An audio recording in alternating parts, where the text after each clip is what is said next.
Saviez-vous que l'Allemagne et la Russie construisent un gazoduc qui va directement relier ces deux pays et qui va passer sous la mer Baltique? Alors quels sont les enjeux de cet énorme chantier pour la Russie, pour l'Allemagne, mais aussi pour l'Union européenne, et ce au niveau économique, énergétique et politique?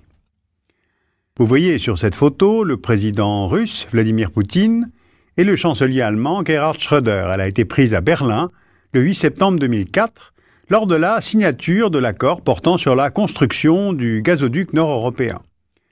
Ce gazoduc est destiné à relier directement la Russie à l'Allemagne. Il part du sud de la ville de Vyborg, en Russie, pour rejoindre le port de Greifswald, en Allemagne, parcourant 1200 km sous la mer Baltique. Sa construction a été confiée à une société mixte, Nord Stream, contrôlée par la compagnie russe Gazprom, qui détient 51% des parts de la société, et E.ON Ruhrgas, plus une filiale de BASF, les deux compagnies allemandes détenant chacune 24,5% des parts, et c'est l'ancien chancelier allemand, Schröder, qui en préside le conseil d'administration. Une première tranche du gazoduc devrait être achevée en 2010 et acheminer 27 milliards de mètres cubes de gaz par an, et la construction d'un deuxième tube en 2013 pourra transporter vers l'Allemagne 55 milliards de mètres cubes par an, soit plus de la moitié de la consommation annuelle du pays. Il pourra desservir la Finlande, la Suède, les pays baltes, l'enclave russe de Kaliningrad, voire à terme le Royaume-Uni, soit au total 3000 km linéaires de gazoduc. Alors dans cette affaire, chaque partie semble gagnante. L'Allemagne est le premier importateur en volume de gaz russe. Ce projet devrait renforcer la sécurité de ses approvisionnements énergétiques parce qu'aujourd'hui, le gaz russe est acheminé vers l'Europe via deux réseaux de gazoducs. L'un qui traverse l'Ukraine, la Slovaquie, la République tchèque, soit 80% du volume de gaz transporté. L'autre via la Biélorussie et la Pologne pour les 20% restants. Donc par rapport à l'actuel réseau de distribution terrestre par l'Ukraine et la Biélorussie, qui arrive à sa capacité maximale, le gazoduc transbaltique permettra un acheminement vers l'Allemagne à la fois plus rapide, moins cher et plus sûr car moins soumis au risque de rupture d'approvisionnement.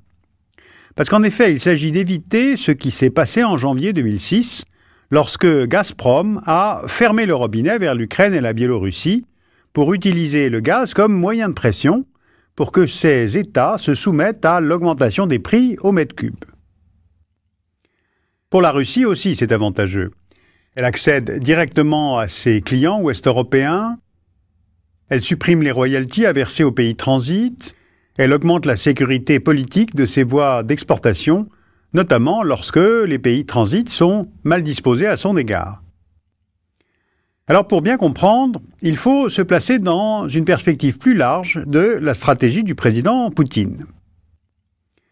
Il convient en effet de restaurer la puissance russe sur la scène internationale en utilisant, entre autres, les ressources énergétiques dont la Russie est un important producteur. Alors pour ce faire, Moscou a trois objectifs. D'abord, contrôler financièrement les réserves et la production d'hydrocarbures russes en détenant la majorité des parts des compagnies, comme Gazprom. Ensuite, contrôler le réseau de transport, et ce futur gazoduc baltique illustre bien la démarche. Troisièmement, passer des contrats avec la France, l'Allemagne, l'Italie ou l'Autriche pour avoir un accès direct à ces marchés ouest-européens. La demande européenne de gaz devrait augmenter de 50% d'ici 2020, selon les prévisions de l'Agence internationale de l'énergie.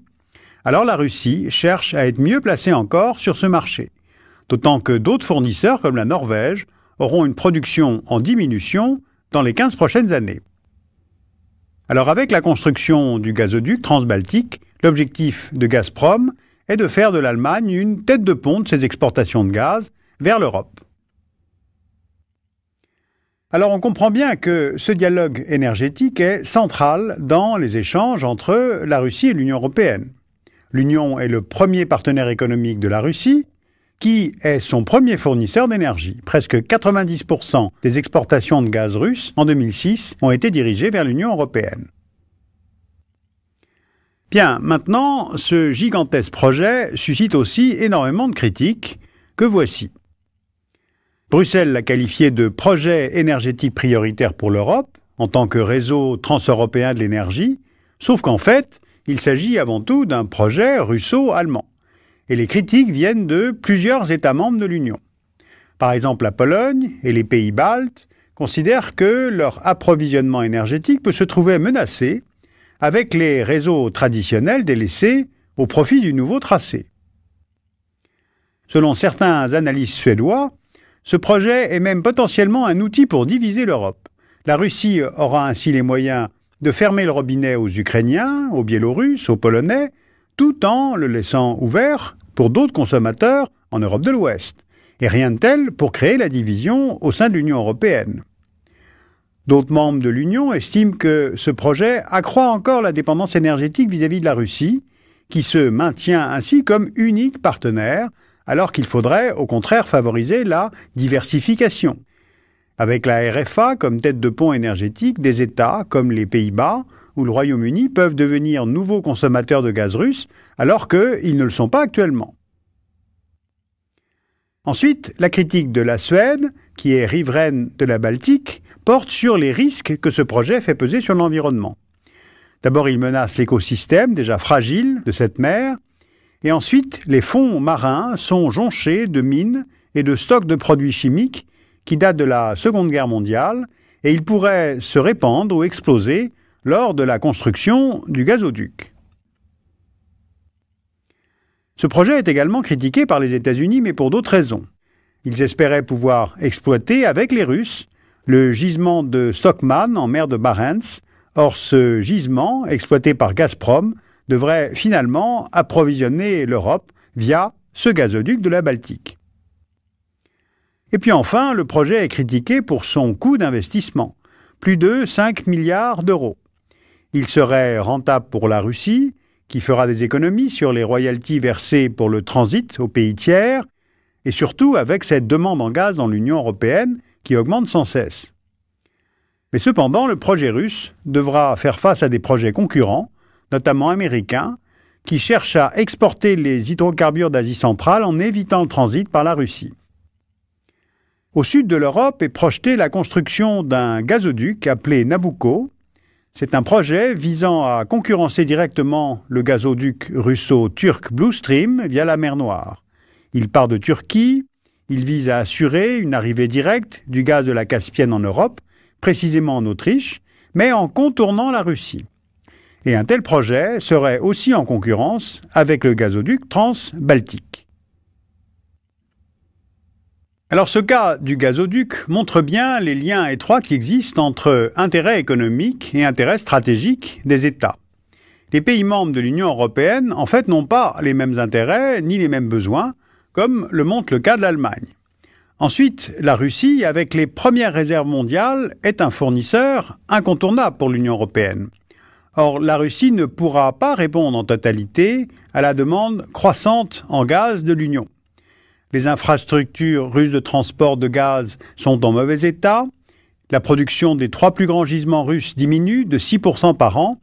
Et puis la Russie, évidemment, cherche à exploiter ses divisions européennes pour empêcher la mise en place d'une charte énergétique qu'elle juge défavorable à ses intérêts économiques et politiques. Et bien voilà, c'est tout cela qui explique la grande difficulté à mettre en place une politique énergétique commune à l'échelle de l'Union européenne.